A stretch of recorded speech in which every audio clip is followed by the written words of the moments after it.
बंद करणार, तुमची प्रतिक्रिया?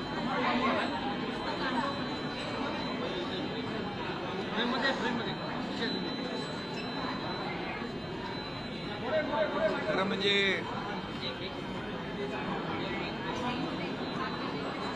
आता हे उशिरा सुचलेलं शहाणपण म्हणावं लागेल आणि त्यांचा नेहमीच सगळ्यांना बाहेरून पाठिंबा असतो, घरातून पाठिंबा असतो. तुम लढो हम कपडा संभालताय. आणि एक म्हण आहे, बुडाला जळतंय आणि डोंगरावरची आग विझवायला पळतंय, अशी उबाटाची आता अवस्था झालेली आहे. खरं म्हणजे विद्यार्थ्यांचं जे आंदोलन, सोनम वांगचुक यांचं जे आंदोलन आहे, एकंदरीत जेव्हा जेव्हा सरकारच्या विरोधामध्ये अशा प्रकारची आंदोलनं जे जे लोक करतात त्यांना मात्र यांचा पाठिंबा असतो. ते नेहमी उबाटाचे लोक आठवण करून देतात, श्रीलंकेमध्ये हे झालं, नेपाळमध्ये हे झालं, लोक रस्त्यावर उतरली, आणखी कुठंतरी श्रीलंका झालं, नेपाळ झालं, बांगलादेश झालं, अशी मुद्दामून आठवण करून देण्याचं काम हे उबाटा करताय. आणि आता त्यांना वाटतंय की हे जे काय आंदोलन जे सुरू आहे देशव्यापी, त्यामध्ये आपली पोळी कशी भाजून घेता येईल अशा प्रकारचं खालच्या थराचं राजकारण करण्याचा हेतू त्यांचा आहे. म्हणजे देशामध्ये आणि राज्यामध्ये अराजकता कशी पसरेल, कायदा सुव्यवस्था कशी बिघडेल आणि लोक रस्त्यावर येऊन आंदोलनं कशी करतील, अशा भ्रमामध्ये ही सगळी मंडळी आहेत. खरं म्हणजे बांगलादेश असेल, श्रीलंका असेल, नेपाळ असेल, तिथली आर्थिक परिस्थिती रसातळाला गेली होती. तिथं अर्थव्यवस्था कोलमडून गेली होती, लोकांचे खाण्याचे बांधे झाले होते. परंतु या देशामध्ये प्रधानमंत्री मोदी साहेबांच्या नेतृत्वाखाली हा देश पुढे जातोय, आर्थिक व्यवस्था वाढतीये, आर्थिक महासत्तेकडे वाटचाल आपला देश करतोय. जवळपास 80,000 लोकांना मोफत अन्नधान्य देण्याचं काम या ठिकाणी होतंय. 32 कोटी लोकांना दारिद्र्य रेषेच्या वर आणण्याचं काम देशाने केलंय. त्यामुळे हा फरक आहे. इतर देशामध्ये झालेलं अराजकता पसरलेली ती या देशामध्ये किंबहुना या राज्यामध्ये परिस्थिती उलटी आहे. आणि म्हणूनच 2014 पूर्वीचं आपण पहा की यूपीए काँग्रेस सरकारच्या काळात झालेले भ्रष्टाचार, झालेले मोठे मोठे स्कॅम हे या देशातल्या युवकांनी पाहिलेले आहेत. आणि म्हणून 2014 नंतर या देशातला युवा वर्ग हा प्रधानमंत्री मोदीजींच्या सोबत आहे, आजपर्यंत आहे. 2014 नंतर झालेली देशाची प्रगती तो युवा पाहतोय. मिळणाऱ्या हाताला नोकऱ्या, मिळणारं काम हा युवक पाहतोय. आणि म्हणूनच याची पोटदुखी जी आहे, आणि म्हणून हा युवा जो आहे हा देशाच्या प्रधानमंत्री नरेंद्र मोदीजी जे या देशाला पुढे नेत आहेत त्यांच्याबरोबर साथीने हा पुढे चाललेला आहे. आणि म्हणून मोदीजींनी अनेक निर्णय घेतले. युवक, गरीब, शेतकरी, महिला हे 4-5 वर्ग जे आहेत, या वर्गांना न्याय देण्यासाठी अनेक योजना सुरू केलेल्या आहेत. त्यामुळे हे जे काही यांच्या मनामध्ये आहे की देशामध्ये अराजकता पसरली पाहिजे, देशामध्ये कायदा सुव्यवस्था बिघडली पाहिजे, आणि म्हणून हे जे काय आहे हे लोकांना प्रोवोक करण्याचं काम, भडकवण्याचं काम या ठिकाणी करतायत. परंतु त्यांच्या प्रयत्नांना यश कधीच येणार नाही. कारण हा देश, या देशाला एक संस्कृती आहे, या राज्याला एक संस्कृती आहे, आपल्या परंपरा आहे. आणि म्हणूनच हा केविलवाना प्रयत्न आहे. का जाऊन तिकडे बसत नाही त्यांच्याबरोबर? का घरातूनच तुम लढो हम कपडा संभालते, नेहमी बाहेरून पाठिंबा, आमचा इथून पाठिंबा. ते दिल्लीला जात नाही म्हणतात, जिथं आहे तिथून पाठिंबा द्यायचा असं म्हणतात. जाणार का म्हणून विचारलं दिल्लीला त्यांना. मग मी तेच सांगतो, तुम लढो हम कपडा संभालते, अशा प्रकारची परिस्थिती आहे. आणि म्हणून मगाशी मी सांगितली, बुडाला जळतंय आणि डोंगरावरची आग विझवायला पळते, अशी उभाट्याची परिस्थिती निर्माण झालेली आहे. त्यांना काही कळत नाही की कधी काय आंदोलन करायचं. जे हनुमान चालिसामध्ये जे बोलणारे त्यांना जेलमध्ये टाकलं, आता त्यांना राम रक्षा आठवली आहे.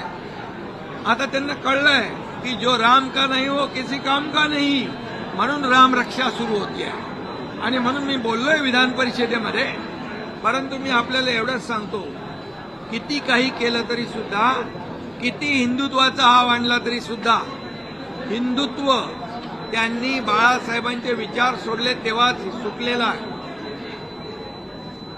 स्वातंत्र्यवीर सावरकरांना माफीवीर म्हणणाऱ्यांच्या मांडीवर बसले तेव्हाच सोडलेला आहे. आणि म्हणून या देशाच्या प्रधानमंत्र्यांवर नेहमी या ठिकाणी आरोप करायचे. आणि ज्यांनी राम मंदिर बांधून दाखवलं, ज्यांनी 370 कलम हटवून दाखवलं, बाळासाहेबांचं स्वप्न ज्यांनी साकार केलं, त्यांच्यावर तुम्ही आरोप करताय. आणि म्हणूनच हा एक केविलवाना प्रयत्न आहे. मी आपल्याला एवढंच सांगतो की आता त्यांच्याकडे कुठलेही मुद्दे नाहीत. आणि म्हणून अशा प्रकारचे जे त्यांनी सोडलेले मुद्दे, विधानसभेच्या अधिवेशनामध्ये हिंदुत्वाचा मुद्दा घेऊन चूक केली, हिंदुत्वाचे विचार घेऊन चूक केले असं म्हणणारे आता म्हणतायत गर्व से कहो हम हिंदू आहे. आणि राम रक्षा हे आंदोलन ते करतायत, हा मोठा विनोद आहे. तुम्ही दिल्लीला चाललेला आहात, मंत्रिमंडळ विस्तार कधी होणार आहे? काय शिवसेनेला मिळणार आहे दिल्लीमधून? शिंदेसाहेब, मित्रपक्ष म्हणून तुमच्या खासदारांची संख्या वाढली, तुम्ही दावा करताय अधिक अतिरिक्त मंत्रिपद मिळावं. खरं म्हणजे आमची युती जी आहे एनडीए सोबत, ही एक वैचारिक गठबंधन आहे, वैचारिक युती आहे. ही आमची खुर्चीसाठी, सत्तेसाठी झालेली युती नाही आहे. आणि तुम्ही बार्गेनिंग कधीही आमचे शिवसेना करत नाही, करणार नाही. ही एक वैचारिक विचारधारेने जोडलेली युती आहे. आणि त्यामुळे एनडीएला मजबूत करण्याचं काम आम्ही करू. आपल्याकडे जे 6 खासदार आहेत त्यांना पत्र लिहिलेलं आहे अरविंद सावंत यांनी, आणि त्यामध्ये म्हटलेलं आहे की कुठलाही जो मूळ पक्ष आहे तो तुम्ही कशी काय विलीनीकरणाचा आवाज निर्माण करताय, त्या संदर्भात सर्व 6 खासदारांना तिने पत्र दिलं. त्या पत्राला केराची टोपली आमच्या खासदारांनी दाखवलेली आहे. त्यांच्या पत्राला विचारतो कोण? लोकशाहीमध्ये नियमाप्रमाणे 2/3 मेजॉरिटीला महत्व आहे. आणि बाकायदा लोकसभा स्पीकर यांच्याकडे जाऊन 6 खासदारांनी पत्र देऊन सगळी प्रक्रिया पूर्ण केलेली आहे. ही फक्त हा केविलवाना प्रयत्न आहे, कोर्ट कचेऱ्या करणं, हे करणं, ते करणं. त्यामुळे कुठल्याही त्यांचा त्या पत्राचा परिणाम आमच्या खासदारांवर होणार नाही. दुसरीकडे जर बघायचं असेल तर चेंबूरची जी घटना घडली त्यामध्ये पालिका आयुक्तांनी ते अहवाल आलेला, त्यामध्ये कुठेतरी अधिकाऱ्यांना बचाव आहे ते केलं जातं असं पाहायला मिळतं. ठाण्यामध्ये एक बॅनर पडला, तिकडे देखील अशा पद्धतीने मी ताबडतोब ठाण्यातल्या आयुक्तांना फोन केला. सगळे बिलकुल बॅनर काढून टाका, एकही बॅनर ठेवू नका आणि कुणालाही बेकायदेशीर बॅनर लावून देऊ नका. बेकायदेशीर बॅनर लावतील त्यांच्यावर कारवाई करा. आणि जे होर्डिंग आहे ते होर्डिंग, जे अनधिकृत होर्डिंग असतील ते काढून टाका. जे अधिकृत असतील त्याचं स्ट्रक्चरल ऑडिट करा. कुठलाही दुर्घटना होता कामा नये अशा प्रकारचे स्पष्ट सूचना, निर्देश मी आयुक्तांना दिलेले आहेत. शरद पवार आणि त्यांचा पक्ष तुम्हाला एनडीए सोबत आलेला चालेल का? शरद पवार साहेब आणि त्यांचा पक्ष एनडीए सोबत आलेला चालेल का राज्यात आणि केंद्रात? अरे तुम्ही जर आणि तर ती काय गोष्ट करता? राज्यामध्ये त्यांचे जर खासदार तुमच्याही संपर्कात आहेत असं संपर्कात सांगितलं आहेत. जातं. सगळे उपमुख्यमंत्री मी आहे, ते माझ्याकडे येतात, मुख्यमंत्र्यांकडे जातात, कामं घेऊन येतात. त्याच्यामध्ये काय आहे? सोनम वांगचुक को लेकर जिस तरीके से सपोर्ट करने का फैसला किया गया उद्धव ठाकरे द्वारा, कैसे देखते हैं? सोनम वांगचुक जी को जो सपोर्ट उबाटा ने किया है, ये सिर्फ मैं कहता हूँ कि एक राजनीतिक फायदा उठाने का एक कोशिश है। और मैं ये कहूँगा कि वो हमेशा कहते हैं बंगाल में ये हो गया, बांग्लादेश में ये हो गया, नेपाल में हुआ, श्रीलंका में हुआ। ये ऐसे बोल बोल के यहाँ के युवाओं को उकसाने का काम, कोशिश ये उबाटा करती है या कांग्रेस करती है। मैं आपको ये बात कहूंगा कि श्रीलंका, बांग्लादेश, नेपाल की अर्थव्यवस्था पूरी तरह गिर चुकी थी, पूरी तरह जीरो हो चुकी थी। वहाँ नौकरियां नहीं थी, खाने को मोहताज थे, इसलिए वहाँ के लोग रास्ते पे उतरे हैं। मैं आपको बताऊंगा इस देश में 2014 से पहले की परिस्थिति देखिए। 2014 से पहले कितने बड़े बड़े स्कैम हुए, कितने बड़े बड़े घोटाले हुए, भ्रष्टाचार हुए, ये यहाँ के देश के युवाओं ने देखा है अपने आंखों से। और 2014 के बाद जैसे देश को आगे बढ़ाने का काम, पूरा जीवन समर्पित करने का काम मोदी जी ने देश के लिए किया है। इसलिए ये ऐसे परिस्थिति में कई देशों की अर्थव्यवस्था पूरी तरह खत्म है, डगमगा गई है, चरमरा गई है। ऐसी परिस्थिति में भारत देश की अर्थव्यवस्था न की मजबूत की, बल्कि उसको आगे बढ़ाने का काम किया। आज भारत एक विकसित भारत 2047 का सपना जो है, आर्थिक महासत्ता बनाने का मोदी जी लिए हुए हैं। और इसलिए युवाओं को पता है आज मोदी जी ने क्या लक्ष्य किया है। युवा, किसान, महिला, गरीब।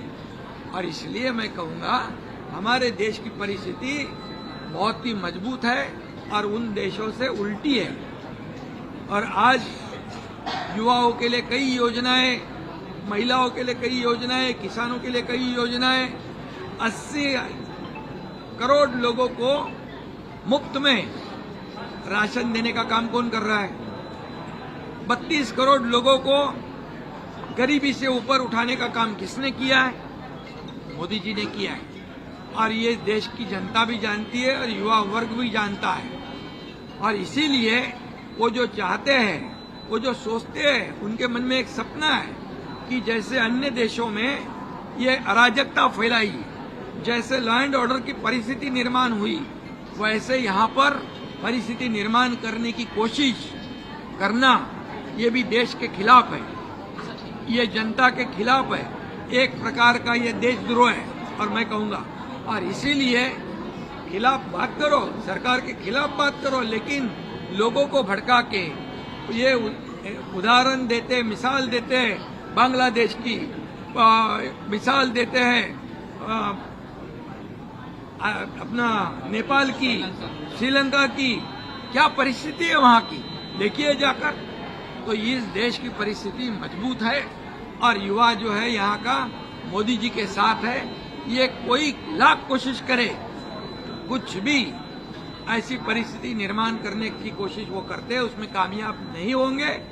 इनका एक ही है, जो देश के खिलाफ बोलेगा, जो मोदी जी के खिलाफ बोलेगा, जो मोदी जी के खिलाफ आंदोलन करेगा, उसको सपोर्ट दे दो। और वो भी कैसे? घर से सपोर्ट दे दो, तुम लड़ो, हम कपड़ा संभालते हैं। राहुल गांधी ने सरकार से पेपर लीक को लेकर सवाल पूछा और ये कहा कि सरकार जो है लाखों छात्रों के भविष्य से खिलवाड़ कर रही है। राहुल गांधी विपक्ष के नेता है, उनको जानकारी के लिए मैं बताना चाहता हूं कि महाराष्ट्र में तुरंत पेपर लीक टीटी का होने वाला था। हमारी बहुत ही जिम्मेदार पुलिस विभाग ने तुरंत ये पूरे स्कैम को, नक्सल को पकड़ लिया और उनको जेल के अंदर ठूस दिया है। और उनके ऊपर हमने कहा है कि ये देश के जो भविष्य के साथ खिलवाड़ करने वाले लोग जो है उनको पूरी तरह मुका लगाना चाहिए, जेल में ठूसना चाहिए, इनको जमानत नहीं होनी चाहिए। और मैं ये कहूंगा कि जब महाविकास आघाड़ी की सरकार थी तब 3 बार पेपर लीक हुए थे, पता है?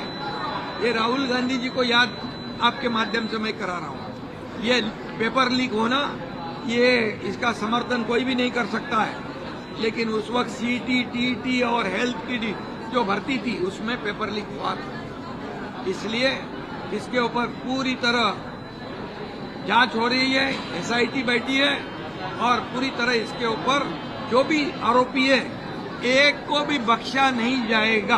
सर, अर्जुन सावंत ने जो लेटर लिखा है आपके सांसदों को, अर्जुन सावंत ने जो लेटर लिखा है आपके सांसदों को, उसको लेकर क्या कहेंगे विलय मर्जर के विषय पर?